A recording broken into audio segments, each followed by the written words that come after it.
Muling dinagsa ng mga motorista at vlogger ang Calis Compound sa Barangay Concepcion, Makilala matapos ilunsad ang libreng durian Eat All You Can.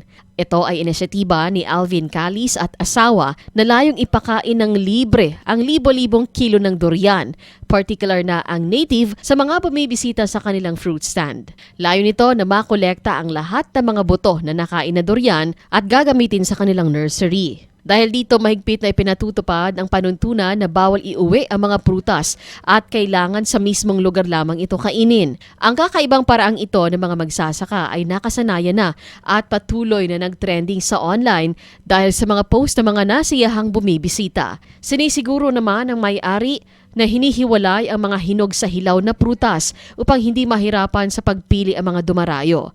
Sa ngayon, nananatiling atraksyon ang lugar hindi lamang para sa mga mahilig sa prutas, kundi maging ang mga content creator na nais masaksihan ang durian fever sa lalawigan.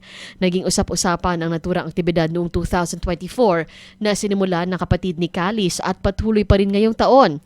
Patunay na bukod sa pagtulong sa pagpaparami ng tanim na durian, nagsilbi rin itong agritourism attraction sa bayan.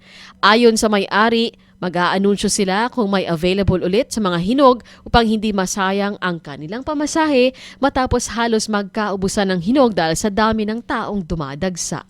Cherry May Tapia, NDBC Bida Balita.